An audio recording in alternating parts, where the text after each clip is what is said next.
warahmatullahi wabarakatuh. Selamat pagi, selamat siang, selamat sore, selamat malam, dan selamat berjumpa lagi dengan Ustazah Tari. Apa kabar anak soleh dan soleha? Alhamdulillah, luar biasa. Tetap semangat, dahsyat, Allahu Akbar. Hari ini Ustazah akan bercerita lagi tentang sirah nabawiyah.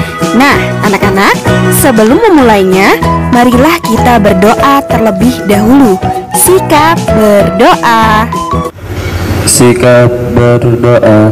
Angkat kedua tangan, tundukkan kepala, pejamkan mata, berdoa mulai.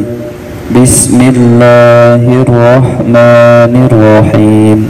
Rabbi zidni ilma warzuqni fahma. Amin. Bismillahirrahmanirrahim.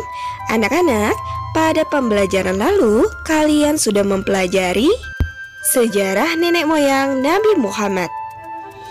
Kalian juga mempelajari kisah kehancuran Abraha al-Ashram, si penguasa Yaman yang hendak menghancurkan Ka'bah. Tentunya kalian masih ingat ya kisahnya. Anak-anak Ustazah yang soleh dan soleha, masih ingatkah kalian siapa nama anak Abdul Muthalib yang akan disembelih dan kemudian digantikan oleh 100 ekor unta? Ya, benar anak-anak, namanya adalah Abdullah. Anak-anak, Abdullah adalah pemuda yang berwajah tampan. Anak-anak, takdir Allah lah yang menentukan bahwa Abdullah adalah sebagai ayah dari Nabi Muhammad SAW. Anak-anak, coba diperhatikan silsilah dari Nabi Muhammad.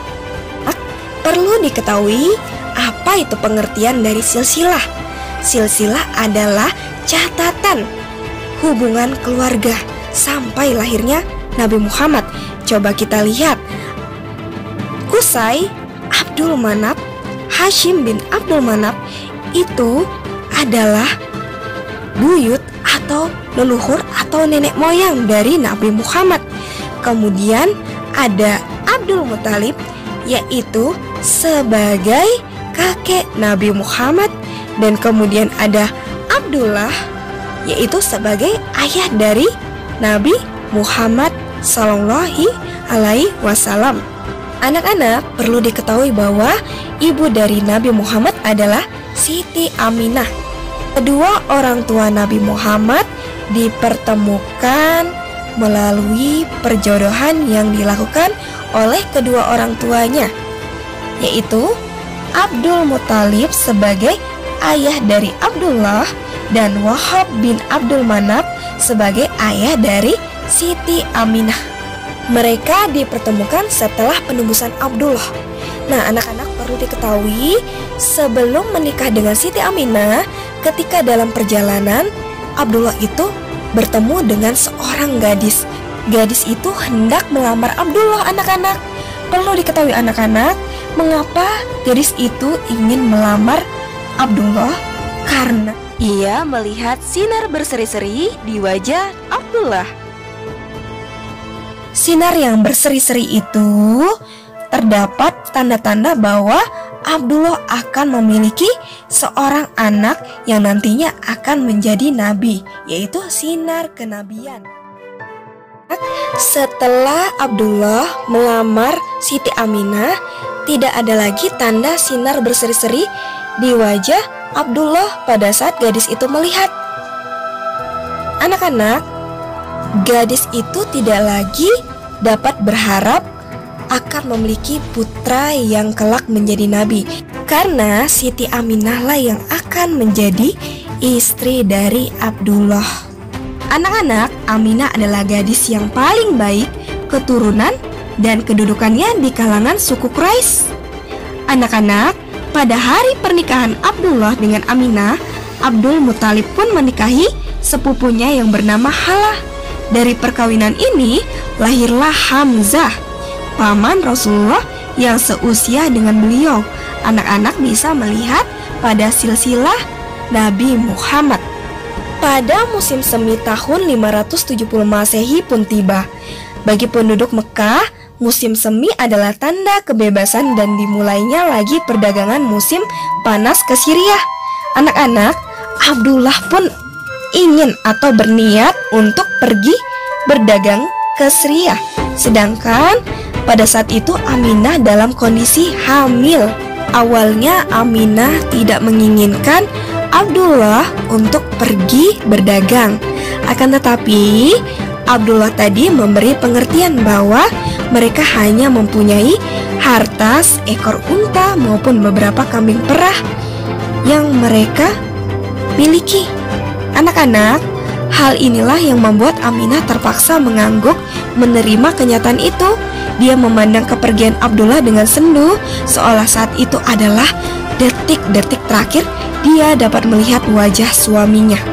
Lalu, apa yang dirasakan Aminah pun terbukti anak-anak. Sama kafilah dagang, Abdullah tiba di Gaza. Kemudian, dalam perjalanan pulang, ia singgah di Yasrib anak-anak. Di sana ia tinggal bersama saudara-saudara ibunya. Namun, ketika kawan-kawan dari Mekah hendak mengajaknya pulang, Abdullah pun jatuh sakit sehingga dia tidak kuat untuk menempuh perjalanan pulang. Kafilah Mekah pun beranjak pulang. Ketika tiba di rumah, mereka menyampaikan pesan Abdullah kepada Abdul Muthalib bahwa dirinya sedang sakit. Anak-anak, pada saat itu pula Abdul Muthalib segera menyuruh anaknya Haris atau putra sulungnya itu pergi ke Yasrib untuk melihat saudaranya itu. Anak-anak, tahukah kalian, setelah Haris sampai dari Yasrib, ia menemukan bahwa Abdullah telah meninggal dunia. Setelah itu, Haris menyampaikan kabar duka ini kepada Abdul Muthalib, sehingga Abdul Muthalib ini merasakan kesedihan yang paling berat. Tidak hanya itu, yang dirasakan Aminah itu lebih dahsyat, karena anak-anak, dalam kondisi hamil, Aminah harus kehilangan seorang suami maupun anaknya tidak mempunyai seorang ayah lagi di dunia. Peninggalan Abdullah berupa 5 ekor unta, sekelompok ternak kambing, dan seorang budak perempuan bernama Ummu Aiman yang kelak menjadi pengasuh Rasulullah atau Nabi Muhammad. Nama aslinya adalah Barokah. Ia berasal dari Habasyah. Anak-anak, ketika Aminah mengandung Nabi Muhammad, ia melihat seberkas sinar keluar dari perutnya. Dan dengan sinar tersebut, ia melihat istana-istana Busra di Syam. Lalu bagaimana kisah kelahiran Nabi Muhammad anak-anak? Nah, anak-anak akan dijelaskan di pembelajaran selanjutnya. Demikianlah, wassalamualaikum warahmatullahi wabarakatuh.